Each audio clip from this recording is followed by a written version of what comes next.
Eu cumprimento a todos com a paz do Senhor Jesus, que a paz de Deus possa adentrar no seu coração, na sua casa e no seu lar, nesta noite. Louvamos a Deus por esta oportunidade e que Deus possa nos continuar edificando a nossa fé por intermédio da palavra, dos louvores que já foram entoados. Quero aproveitar essa oportunidade, antes de nós lermos o texto bíblico, para parabenizar todos os pastores. Todo segundo domingo de junho sempre é comemorado mundialmente o Dia dos Pastores, e em especial quero louvar a Deus pela vida do nosso pastor Manuel Xavier. Eu quero aqui ratificar as palavras que eu lhe falei no WhatsApp, o texto, em meio a este mundo escasso de referências eclesiásticas ministeriais. O Senhor ainda é a minha maior referência, tanto o Senhor quanto a irmã Gracinha, a sua família. Que Deus abençoe o Senhor. A minha oração é para que Ele continue lhe dando graça, força, saúde, para continuar nesse ministério que o Senhor lhe confiou. E que Deus abençoe todos os pastores que compõem o campo do Trairi, como também do Rio Grande do Norte, na pessoa do pastor presidente, também o pastor Martins Alves da Silva. Meus irmãos, eu quero refletir convosco em um texto que o Senhor tem trazido luz, e eu tenho meditado nesses dias, no livro do profeta Daniel, capítulo de número 6, apenas o versículo de número 10. Já tive a oportunidade de ministrar nesse texto em outras oportunidades. Todavia, o Senhor tem trazido luz ao meu coração, e essa luz está acesa, está fervendo o azeite dentro dela, e o Senhor me trouxe essa palavra, e eu quero compartilhar com os irmãos, falar um pouco sobre oração nestes dias de crise que estamos passando. E até esses dias alguém me interrogou e disse: Isaac, as suas pregações agora estão muito didática. Aí eu disse: meu querido, é porque o momento exige, porque nós não estamos mais em contato com os irmãos, com os templos povoados, e quem está nos acompanhando no mundo precisa entender o que nós queremos passar para que a sua fé seja edificada. Daniel capítulo 6, versículo 10, quem encontrou diga amém. Assim nos diz a palavra de Deus. Daniel, pois, quando soube que a escritura estava assinada, entrou em sua casa. Ora, havia no seu quarto janelas abertas da banda de Jerusalém, e 3 vezes no dia se punha de joelhos e orava e dava graças diante do seu Deus, como dantes costumava fazer. Meus irmãos, acabamos de ler um texto da palavra de Deus no livro do profeta Daniel, capítulo de número 6, versículo de número 10. Nós traremos rapidamente uma reflexão expositiva desse texto sobre 5 verdades sobre a oração que está contida nesse texto que nós acabamos de ler. Todos conhecem um pouco da história do profeta Daniel, quando mesmo foi levado cativo para a Babilônia. No capítulo de número 1, Daniel se apresenta cativo, preso, sem entender muita coisa do que estava acontecendo. E a Bíblia diz, do capítulo 1 ao capítulo 6, No capítulo 1, Daniel está com aproximadamente 15 anos de idade. No capítulo 6, a sua idade é completamente diferente do capítulo 1. 5 capítulos depois, passa-se aproximadamente 75 anos. E no capítulo 6, nós encontramos Daniel com 88 anos de idade, aproximadamente, já galgando confiança e exercendo cargos públicos na Babilônia, como sendo o terceiro regente, governador daquele império. A Bíblia diz, no capítulo de número 6, que o rei Dario constituiu sobre o império 120 presidentes, príncipes. Entre esses 120, ele separou 3 principais líderes, governadores, para que assim livrasse o rei, para que o rei não sofresse dano e os problemas que surgissem na Babilônia eles resolvessem. A Bíblia diz que em Daniel havia um espírito excelente, ele era fiel em tudo o que fazia. A Bíblia diz que Daniel começou a se destacar ao ponto do rei Dario pensar constituí-lo sobre todo o império. Os outros 119 príncipes, sabendo disso, eles permitiram que a inveja adentrasse em seu coração. E a inveja é um sentimento que atua em todos os setores da vida. Onde houver ser humano, haverá este sentimento. Não foi diferente na vida de Daniel. A Bíblia diz que os demais companheiros o invejaram e começaram a observar a rotina que Daniel levava, para ver se acharia uma brecha, uma ocasião, um pretexto para que Daniel fosse entregue ao rei e fosse assim deportado do seu cargo de governador. Mas a Bíblia diz que eles observaram, os irmãos conhecem a história para nós resumirmos o contexto, e eles começaram a observar para onde Daniel ia, como era a conduta dele, onde ele entrava, onde ele saía, e chegaram à conclusão que em Daniel não havia brecha, falha alguma. Eles observaram que a rotina de Daniel era uma rotina simples, mas a simplicidade não quer dizer que é algo pobre, medíocre. Era uma rotina simples, mas extremamente extraordinária. A rotina de Daniel era de casa para o trabalho, de trabalho para casa e de casa para dentro do seu quarto. E dentro do seu quarto ele se comunicava, se relacionava com Deus. Visto isso, eles têm uma ideia. Já sabemos onde vamos pegar Daniel. Na lei do seu Deus, se nós fizermos um edito, uma lei, que nenhum homem pode fazer uma petição a outro Deus durante 30 dias, se alguém for pego, será lançado na cova dos leões. Eles fazem um edito pautado na rotina de Daniel. Sabe por quê? Não era porque eles pensavam que Daniel ia parar de orar. Pelo contrário. Eles só fizeram o edito porque eles tinham certeza da convicção que Daniel tinha no seu Deus.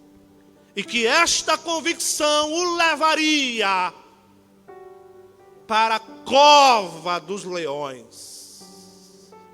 E aqui eu abro um parêntese, antes de entrar no texto propriamente dito.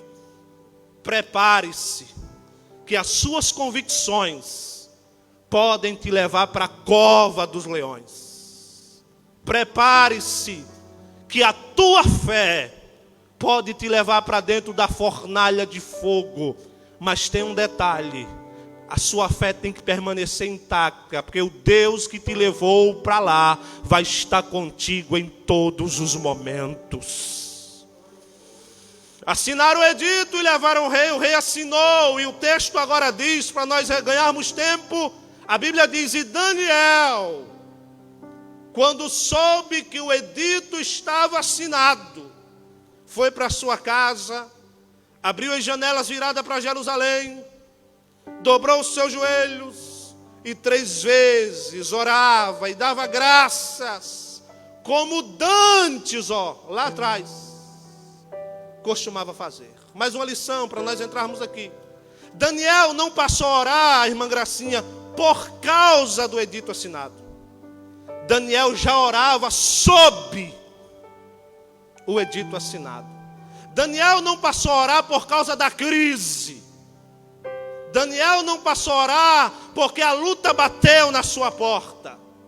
Daniel não vai orar por causa que o edito diz que se alguém orar vai para a cova dos leões. Não, senhores. A conduta de Daniel é a mesma, desde o capítulo 1 com 15 anos ao capítulo 6 com 88 anos, Daniel permaneceu em oração. O problema, e lá vai, eu vou ter que dizer o que o Senhor trouxe luz ao meu entendimento nesse texto. O problema, meu pastor, igreja, irmãos que estão nos ouvindo, é que nós só queremos orar quando o edito está assinado. Que nós só queremos orar, Marco Júnior, quando a pandemia bateu na porta.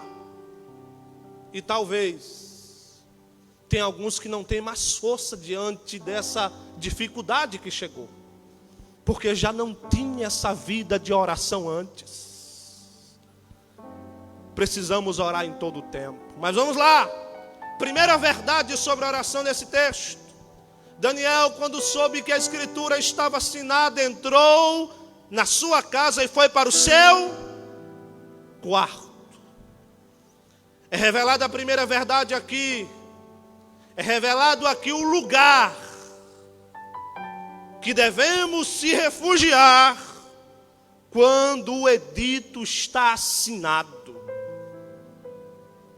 O edito não pode mudar a rotina de quem ora. O edito não pode mudar a sua vida com Deus e em Deus. O Covid-19, os decretos devem ser respeitados, porém, a tua vida, o teu relacionamento, a tua rotina com Deus, ninguém pode mudar. Os templos podem estar fechados, mas o teu quarto está aberto e os céus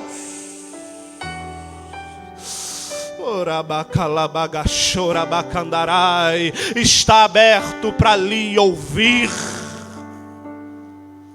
Quarto, é o lugar que devemos se refugiar quando os editos estão assinados. E não é por acaso que Daniel orava no seu quarto. Não é por acaso que Jesus também ensinou. Isso aqui é muito forte, irmãos. Quando o edito está assinado, quando todas as portas estão fechadas, quando talvez a política corrompida queira fechar os templos, o teu quarto te espera. O teu aposento te espera.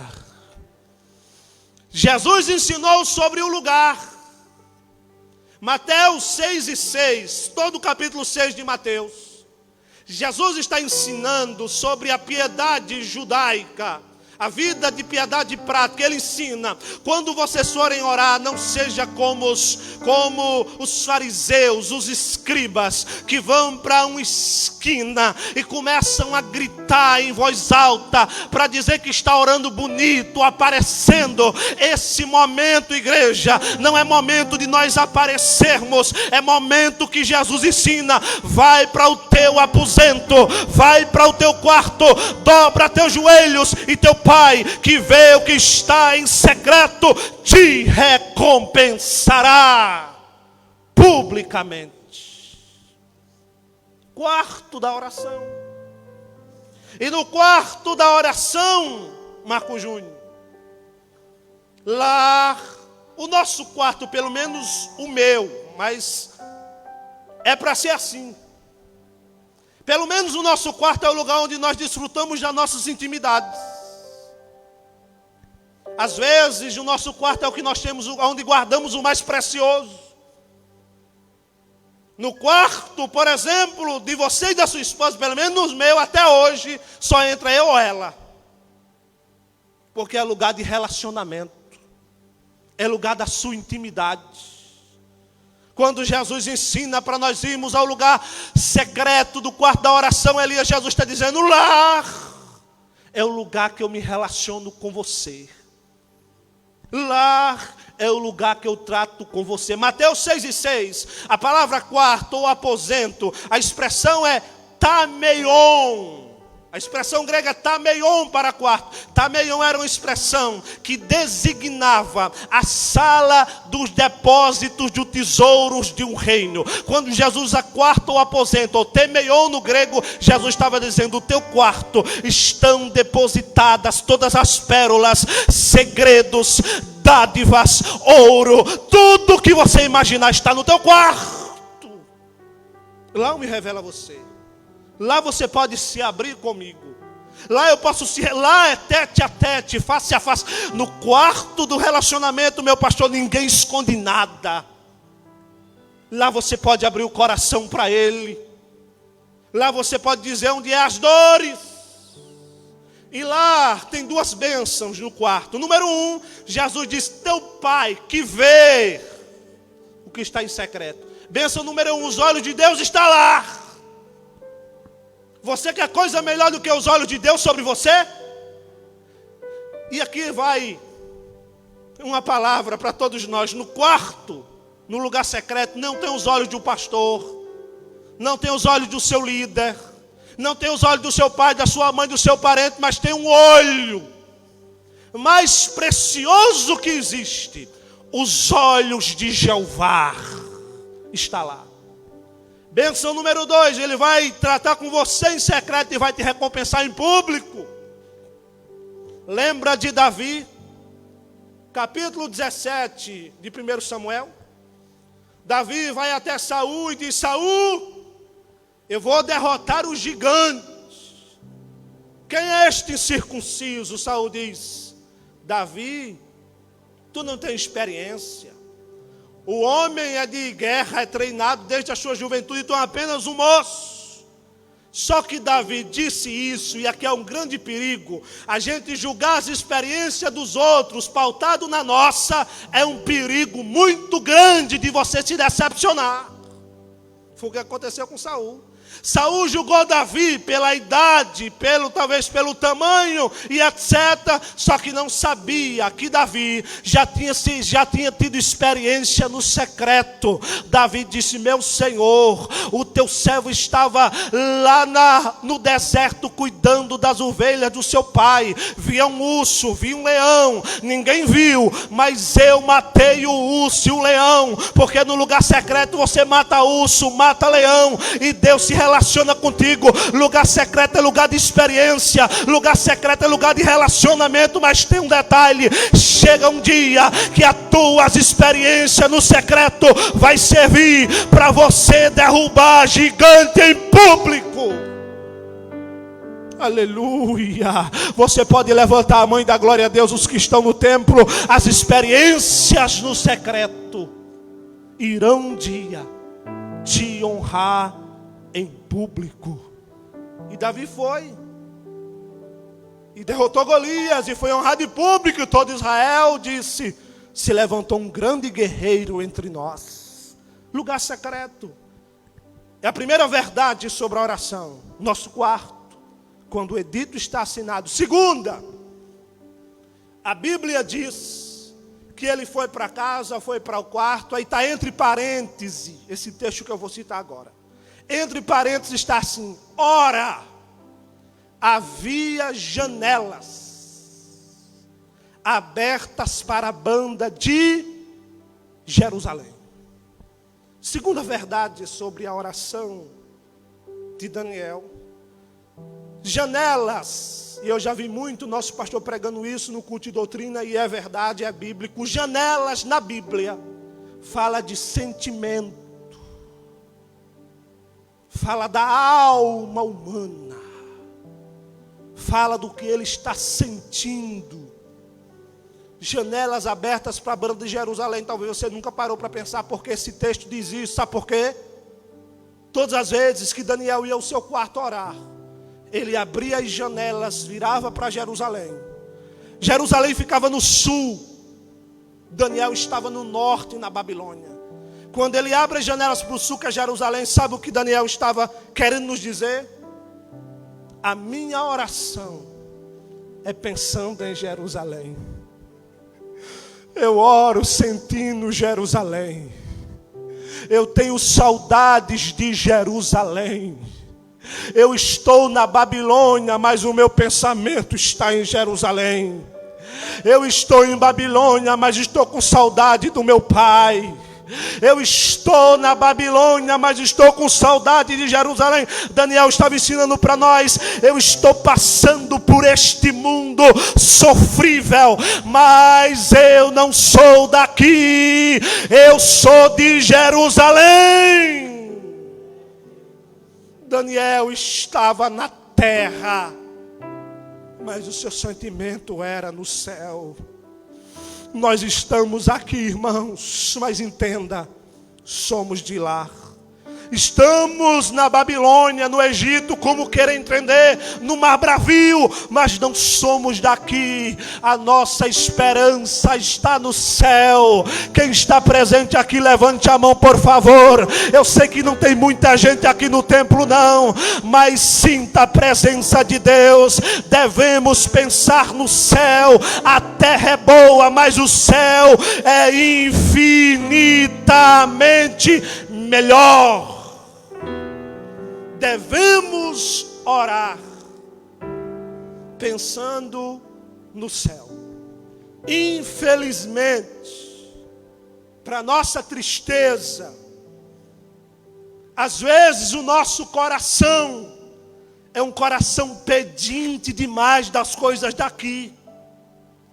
É uma oração egocêntrica. Pai, me dá isso, me dá isso, me dá isso. Talvez alguém que está me ouvindo está pensando: mas os projetos da minha vida em 2020 foi acabado. Eu pensava em comprar um carro novo, não comprei. Pensava em trocar de carro, não troquei. Pensava em ser promovido no ministério, não fui. Pensava em acabar minha faculdade, não acabei. Pensava em ser aprovado no concurso, não fui. Mas eu tenho uma notícia do céu para você: tudo isso é terreno. Neste momento de pandemia, o seu coração, a sua alma, o seu espírito, a sua vida deve estar pensando em Jerusalém.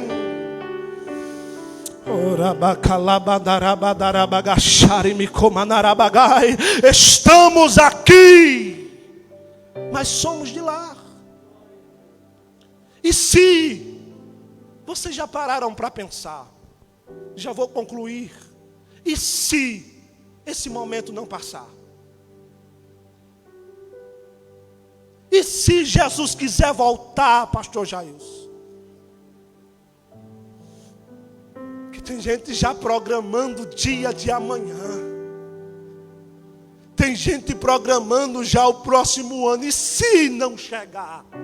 E Jesus resolver, vem, minha igreja, vem, amada minha, desfrutar das mansões celestiais. É por isso que o nosso sentimento deve estar no céu. Paulo escreveu Colossenses 3:2: pensai nas coisas que são de cima e não na terra, onde Cristo está sentado à destra de Deus. O nosso sentimento deve estar no céu. Eu faço uma pergunta agora. Em Mateus 6:21, Jesus diz: onde estiver o vosso tesouro, aí estará o vosso coração. Uma pergunta que eu faço para os irmãos que estão no templo e para os irmãos que estão acompanhando essa live: onde está o nosso coração?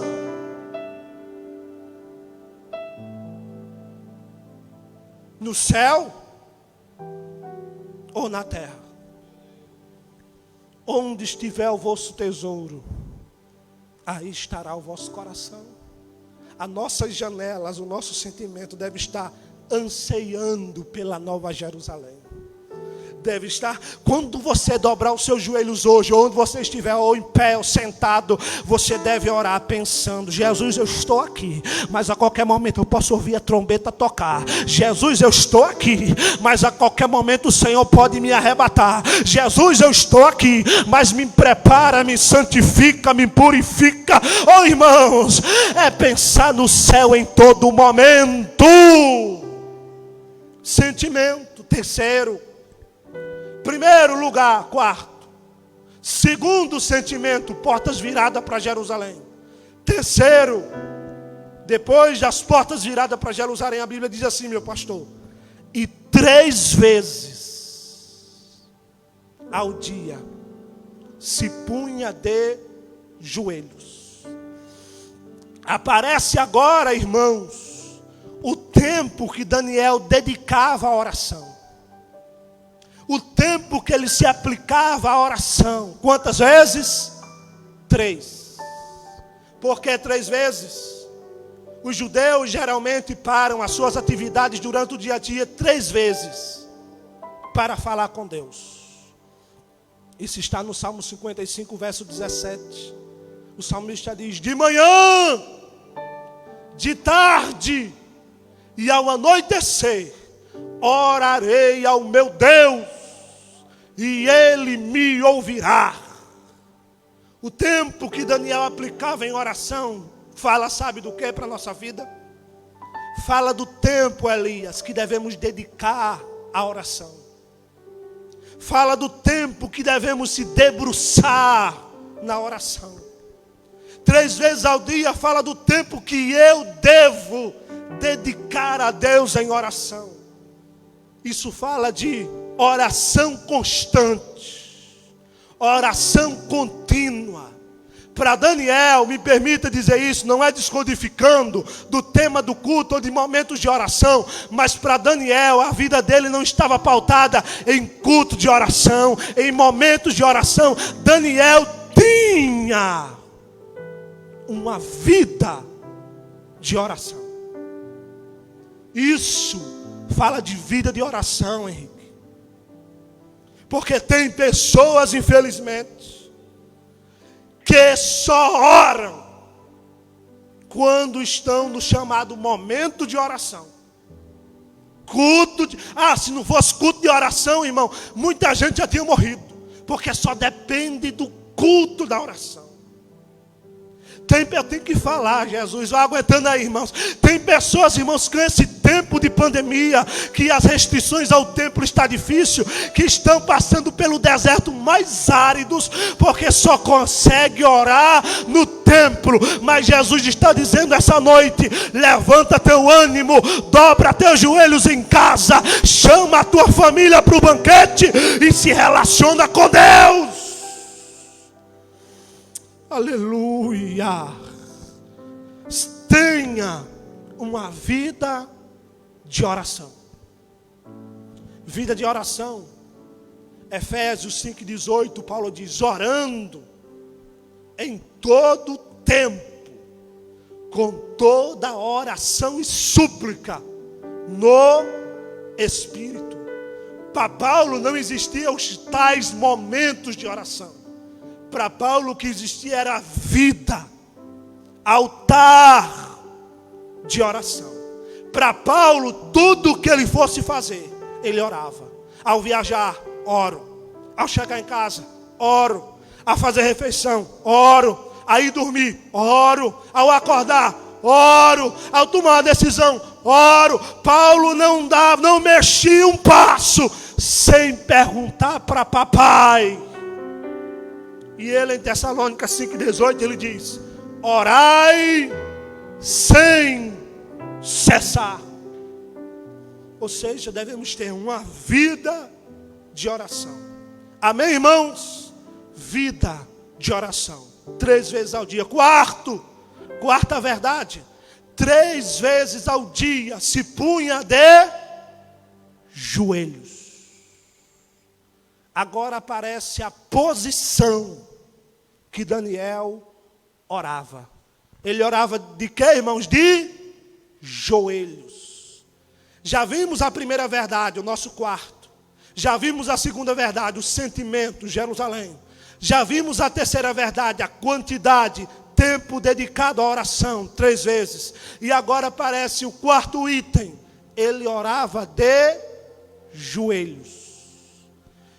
A quarta verdade desse texto é que Daniel orava de joelhos, irmãos. Mas, irmão Isaac, você está dizendo que Deus só ouve minha oração de joelhos? Lógico que não. Se eu disser isso, eu vou estar falando das heresias históricas do mundo. Estou dizendo isso não. Eu estou dizendo que Daniel orava de joelhos. E tudo o que a gente lê na Bíblia não é por acaso. Se a Bíblia enfatiza que ele orava de joelhos, é porque a posição de joelhos tinha alguma coisa especial. Tem alguma coisa diferente, Marco Júnior, de joelhos. Sabe aquele hino? De joelho é melhor. De joelho é melhor. Na alegria ou na dor, sempre orar ao Senhor. De joelho é melhor. É verdade, irmãos. Por que de joelho é melhor? Joelho, número 1, simboliza sacrifício. Quando você tem o ato de se ajoelhar, você está dizendo, você já está apresentando um sacrifício a Deus, porque quando teus joelhos batem no chão, com um determinado tempo, meu pastor, ele começa a doer.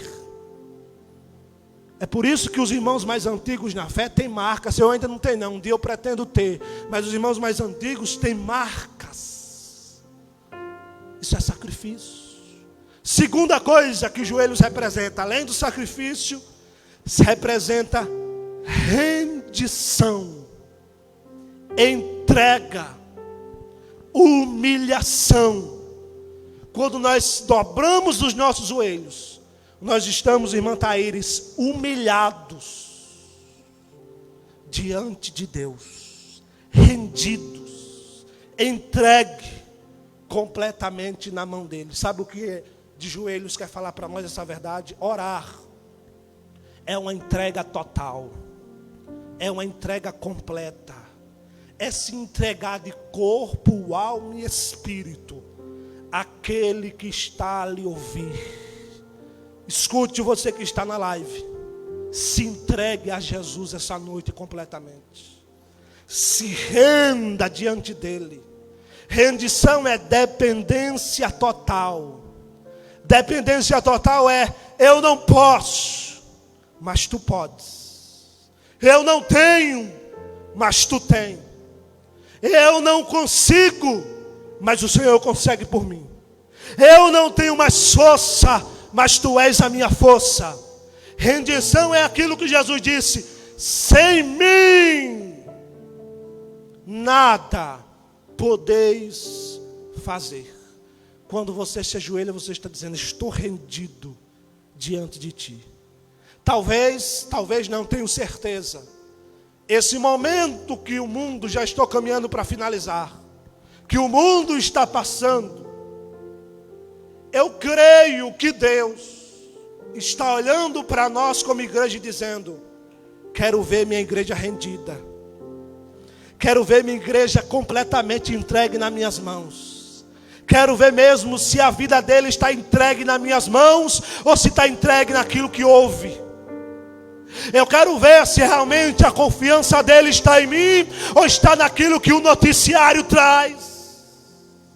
Eu quero saber se a confiança dele está em mim ou sobre os relatórios contrários do dia a dia. Jesus está dizendo para nós, desce do pedestal, renda-se diante daquele que criou os céus e a terra. O seu nome é o grande El Shaddai, o Deus Todo-Poderoso. Se renda aos pés do Senhor Jesus. Quinta verdade, aqui eu concluo. Se você no templo puder ficar de pé em nome de Jesus, fique, nós vamos orar e já vamos concluir em nome de Jesus. A quinta verdade que esse texto nos informa sobre a oração. Primeiro, o lugar, o quarto. Segundo, o sentimento, Jerusalém. Terceiro, a quantidade, em todo o tempo. Quarto, rendição, joelhos dobrados. Quinto, e orava, o texto diz, e dava graças, como dantes costumava fazer.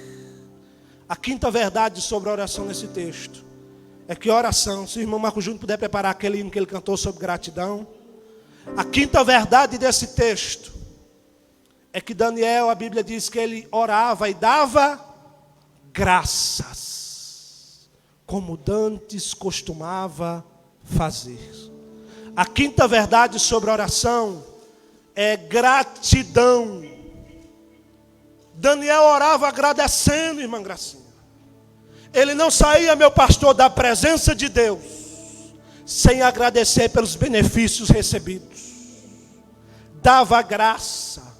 Dava graça aqui é agradecia. Entenda, irmãos que estão na live presente, nós não podemos adentrar na presença de Deus e sair dela antes de agradecer. Eu preciso dar algumas informações sobre gratidão na Bíblia. Número 1, a oração não foi estabelecida a princípio na cultura judaica para pedir. Foi estabelecida, Marco Júnior, para agradecer. Os judeus se reuniam, não era para pedir ao redor da mesa, era para agradecer pelas bênçãos de Yahvé. Número 2, a Bíblia não narra todas as orações que Jesus fez, mas a maioria das orações que Jesus fez, irmã Gracinha, começa assim: Pai, graças te dou. Isso é gratidão. Salmo 116, verso 12, está escrito: que darei ao Senhor por todos os benefícios que Ele tem me feito. Paulo em Tessalônica, capítulo 5, versículo 18, ele diz: em tudo dai graça, porque esta é a vontade de Deus em Cristo Jesus para convosco. Sejamos como o ex-leproso samaritano. Eu estou doido que esse tempo de pandemia passe, que eu quero ver quantos samaritanos ex-leprosos vão voltar para agradecer.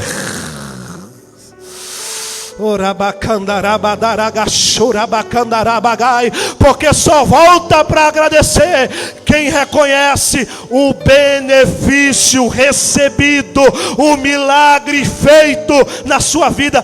Gratidão. Disse o filósofo romano Cícero, é a mãe de todas as virtudes. Quando você agradece, você está reconhecendo o benefício que alguém lhe fez. Seja grato, agradeça. Não saia da oração sem antes agradecer pelo que Deus lhe fez. E lá vai. Eita Jesus, chega aqui. Talvez você que me ouve nesta live reclamou hoje pelo café que estava amargo, mas esqueceu de agradecer que tinha café na mesa. Talvez você reclamou hoje pela comida que estava salgada demais ou sem sal, mas esqueceu de agradecer que tinha comida na tua mesa. Talvez você esqueceu hoje, até murmurou, porque só tinha um par de roupa, mas se esqueceu de agradecer que você estava vestido. Agradeça. Deus ama um coração grato, aleluia. Pode louvar ao nome de Jesus essa noite. Levante as suas mãos nesta noite em nome de Jesus. Graças Pai, eu te dou, em nome de Jesus, Pai, ó Deus, pelo preço que desperta-nos para a realidade da oração. sacrifício Leva-nos de amor ao lugar secreto. que me Leva-nos ao lugar de comunhão. ungido Leva-nos do ao Senhor, sentimento do céu. pelos Leva-nos cravos a rendição. Leva-nos à gratidão. Desperta-nos para o altar da oração. É isto, meu Pai, que eu te peço e te agradeço, em nome de Jesus. Amém, Jesus. Restaurou minha comunhão. Adore ao Senhor, cante. Digo é o Senhor, sobre o trono está,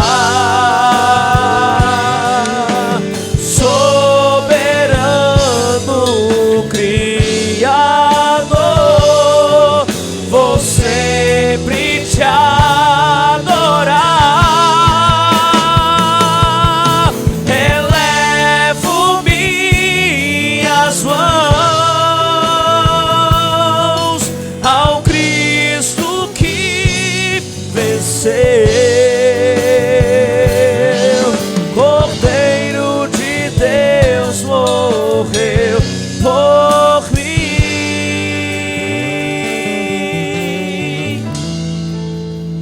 mas ressuscitou